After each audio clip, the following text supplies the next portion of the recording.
तो अब हम लोग स्टार्ट करते हैं। नेक्स्ट क्वेश्चन ज्योमेट्रिक मीन पे आधारित है और देखिए कि इसमें बहुत ही बढ़िया कॉन्सेप्ट यूज होता है ना।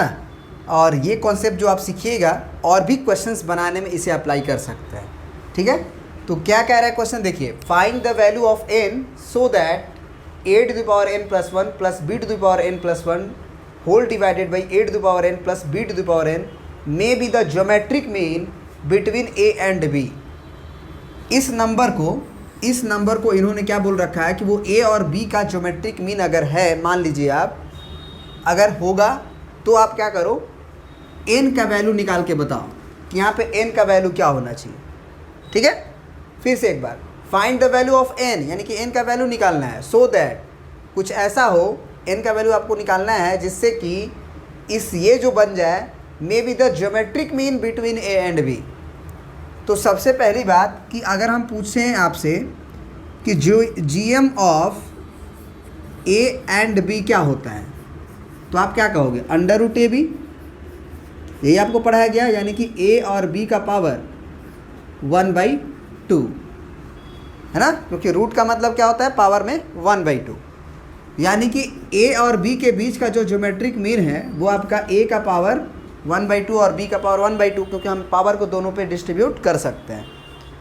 इन्होंने बोला है कि ये ज्योमेट्रिक मीन है, लेकिन हम जानते हैं कि a और b के बीच का ज्योमेट्रिक मीन वो होगा अंडर रूट ए बी।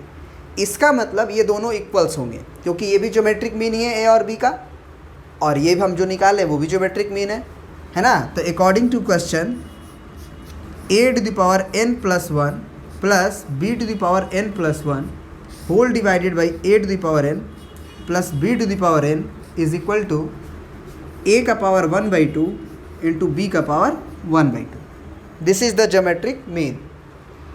ठीक है, अब यहाँ पे हम लोग क्या करेंगे, क्रॉस मल्टीप्लाई। हमको n का वैल्यू निकालना है तो हम लोग को करना पड़ेगा काम, तो है ना। तो क्रॉस मल्टीप्लाई करते हैं, यहाँ बाई 1 लिख सकते हैं, इसका मल्टीप्लाई होगा तो ये ही रहेगा, इसमें कोई बदलाव नहीं होगा। लेकिन इसका मल्टीप्लाई जब उधर हो जाके होगा तो ये a का पावर 1/2 और b का पावर 1/2 के ब्रैकेट में आएगा a का पावर n प्लस b का पावर n। तो बारी बारी से आपको मल्टीप्लाई करना है इसमें।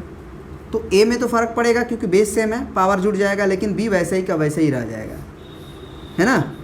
यानी कि a का पावर n यहाँ से मल्टीप्लाई होगा तो प्लस 1/2 और b का पावर 1/2 रह जाएगा।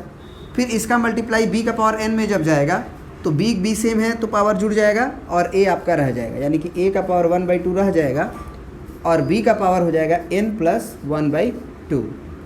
ठीक है ना, ये हो गया। और LHS में तो हमारा वही रहेगा, a का power n plus 1 plus b का पावर n प्लस 1। तो अब क्या करते हैं ना कि RHS से हम लोग खींच लेते हैं LHS में, ये वाली क्वांटिटी को और इस वाली क्वांटिटी को, दोनों क्वांटिटी को। ठीक है ना। तो यहाँ के बाद थोड़ा सा हम बोर्ड मिटा लेंगे तो और ज़्यादा समझ में आएगा, तो आप यहाँ तक पहले प्रिंट कर लीजिए। ठीक है ना, उसके बाद हम इरेज करके फिर बताएंगे। चलिए, तो यहाँ के बाद हमने क्या किया है कि a का पावर n प्लस 1 को इधर रहने दिया, इसको हम खींच लिए a का पावर n प्लस 1 के साथ, फिर b का पावर n प्लस 1 के साथ हमने खींचा इसको, तो ये माइनस में आएगा, a का पावर 1/2 और b का पावर n प्लस 1/2। अब जोड़ा बन गया, यहाँ और यहाँ दो पेयर बन गया ना। तो हम लोग कॉमन लेंगे सबसे पहले। तो सबसे पहले इसमें कॉमन देखिए क्या है, ये n प्लस 1 है और ये n प्लस 1/2 है। तो दोनों में कम कौन है, n प्लस 1/2। तो जो कम रहता है वही कॉमन होता है, याद रखिएगा। अगर यहाँ पे 2 का स्क्वायर है और यहाँ पे 2 का पावर क्यूब है, हम कहेंगे दोनों में क्या कॉमन है, तो 2 का स्क्वायर कॉमन होगा। ठीक है ना, ऐसे। तो जो कम रहता है वही कॉमन होता है। तो यहाँ पे भी देखो a का पावर n प्लस 1 और a का पावर n प्लस 1/2 ही है, तो यानी कि a का पावर 1/2 हम कॉमन ले सकते हैं। a का पावर n प्लस 1/2, a का पावर n प्लस 1/2, इसमें क्या बचेगा, तो इसमें बचेगा a का पावर 1/2, क्योंकि मालूम है ना कि मल्टीप्लाई करने पे बेस सेम रहने पे पावर जुड़ जाता है। तो ये n है और हाफ हाफ जुड़ेगा तो 1 बन जाएगा। ठीक है, तो इसमें से हमने कॉमन लिया, इसको मल्टीप्लाई करेंगे तो ये जनरेट हो जाएगा माइनस। अब ये कट जाएगा तो केवल b का पावर 1/2 बचेगा। आप फर्दर अंदर भेज के भी देख सकते हो कि इसको इसमें मल्टीप्लाई करेंगे तो a का पावर n हाफ आप जुट के 1 बन जाएगा, इसका इसमें मल्टीप्लाई करेंगे तो a का पावर n प्लस हाफ और इंटू b का पावर 1/2। फिर इसमें से हम क्या कॉमन लेंगे, यहाँ पे b का पावर n प्लस 1 है और यहाँ b का पावर n प्लस 1/2 है, तो जो कम है वो कॉमन लेते हैं, तो n प्लस हाफ कॉमन ले लेंगे। क्या बचेगा यहाँ, तो यहाँ बचेगा आपका b का पावर 1/2 और माइनस a का पावर के में क्या बचेगा 1/2, क्योंकि आपने क्या कॉमन ले रखा है, a का पावर कॉमन नहीं ले रखा है, केवल b का power n plus half common ले रखा है। अब यहाँ पे देखो, यहाँ पे a का पावर 1/2 माइनस b का पावर 1/2 है, जबकि यहाँ b का पावर 1/2 माइनस a का पावर 1/2 है, तो माइनस का केवल अंतर है। तो क्या कर लेंगे हम लोग, यहाँ पे ज़बरदस्ती माइनस कॉमन ले लेंगे। माइनस जब अंदर से कॉमन लेंगे तो वो फ्लिप कर जाएगा, ये पहले हो जाएगा, ये बाद में हो जाएगा, है ना। तो ये दिमाग में रखना है हमें। तो a का पावर n प्लस 1/2 और यहाँ पे हो जाएगा a का पावर 1/2 माइनस b का पावर 1/2 और यहाँ माइनस कॉमन लेंगे तो ये फ्लिप कर जाएगा, ये पहले आ जाएगा a का पावर 1/2 और माइनस b का पावर 1/2। अब फ़ायदा क्या होगा कि ये a का पावर 1/2 और माइनस b का पावर 1/2 कॉमन हो जाएगा दोनों में से, ठीक है ना। तो इसे हम लोग कॉमन ले लेंगे आगे, ठीक है। तो कॉमन लेंगे तो क्या बचेगा आप बताइएगा।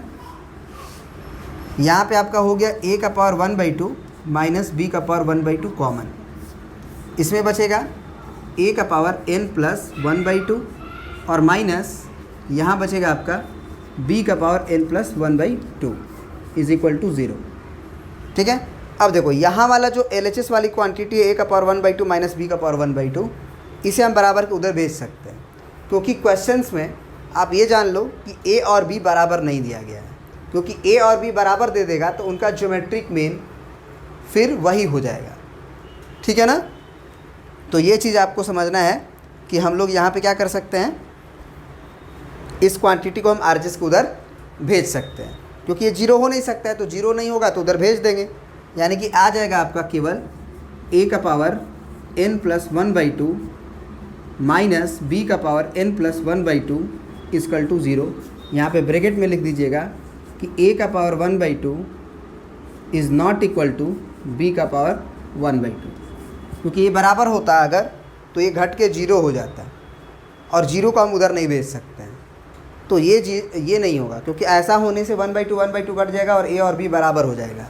तो हमें क्वेश्चन में दिया गया है कि a और b दो डिफरेंट नंबर हैं, तभी तो find the value of n so that the this is the may be the geometric mean, मे भी बोला है a and b, between a and b, तो a और b के बीच में कब होगा, a और b के बीच में कब होगा, आप खुद सोच के देखो। a और b डिफरेंट रहेगा तभी तो उसके बीच में एग्जिस्ट करेगा, a और b दोनों सेम हो गया तो उसके बीच में कहाँ हुआ फिर, है ना ये चीज़। तो इसीलिए हम लोग इसको 0 को उधर भेजा दिए। अब यहाँ देखो a का पावर n प्लस 1/2 है और यहाँ b का पावर n प्लस 1/2 है, तो माइनस वाले को उधर भेज दो। तो यहाँ क्या हो गया, a का power n plus 1/2 is equal to b का पावर n प्लस 1/2, ठीक है ना, ये चीज़ हो गया। अब दोनों तरफ क्या कर लो आप, पावर तो देख रहे हो ना सेम है, तो दोनों तरफ b का पावर n प्लस 1/2 से डिवाइड कर दो। तो यहाँ पे a का पावर n प्लस 1/2 हुआ और डिवाइड किससे करना है, b का पावर n प्लस 1/2 से। तो यहाँ पे b का पावर n प्लस 1/2 से डिवाइड करोगे तो 1 बचेगा। अब अगर ये पावर सेम है दोनों पे और a और b डिफरेंट है, तो हम सिंपल लिख सकते हैं a बाई b का होल पावर n प्लस 1/2। इससे क्या होगा कि होल पावर से क्या होता है कि इस पे a पे भी चला जाएगा और b पे भी चला जाएगा, तो अगर दोनों पे भी सेम पावर हो तो एक ही साथ हम दोनों पे पावर भी लिख सकते हैं, है ना। आई होप ये बातें समझ रहे होगे आप। अब देखो a डिवाइडेड बाई b का पावर आपका n प्लस 1/2 है और वो 1 है, तो निश्चित रूप से यहाँ पे n प्लस 1/2 के वैल्यूज़ को 0 होना पड़ेगा, क्योंकि ये 0 होगा तभी तो आप जानते हो ना कि कोई भी नंबर का पावर 0 इक्वल टू 1। हाँ 0 नहीं होना चाहिए ये, है ना, 0 का पावर 0 अनडिफाइंड होता है, आपको पहले भी बताए हैं। तो यहाँ से हम लिख सकते हैं n plus 1/2 is equal to 0, यानी कि n is equal to minus 1/2, यानी कि n का अगर ये वैल्यूज़ आप रखिएगा माइनस 1/2, तब जाके वो a और b के बीच का ज्योमेट्रिक मीन बनेगा, ठीक है ना। आई होप कि ये आप बात समझ गए होंगे। अब आते हैं नेक्स्ट क्वेश्चन पे, ठीक है, थैंक यू। और भी चैप्टर्स के अगर आप वीडियोस पाना चाहते हैं तो आप हमारे चैनल बाबा मैथ्स वाले की प्लेलिस्ट में चले जाइए, या फिर अगर इस पार्टिकुलर चैप्टर्स का अगर प्लेलिस्ट फुल लेक्चर देखना चाहते हैं सीक्वेंस एंड सीरीज़ का, तो डिस्क्रिप्शन में इसका लिंक दिया रहता है, आप वहाँ से जाके देख सकते हैं इस पूरे चैप्टर का सीरियल वाइज वीडियोस। और भी लेक्चर्स वीडियोस चाहते हैं अगर आप अदर्स चैप्टर्स के, तो उसके लिए आपको जाना पड़ेगा यूट्यूब मेरे चैनल बाबा मैथ्स वाले के प्लेलिस्ट में, और वहाँ आपको 9 से लेके 12 तक प्लेलिस्ट बनाए गए हैं हर चैप्टर्स का serial wise. Okay, thank you.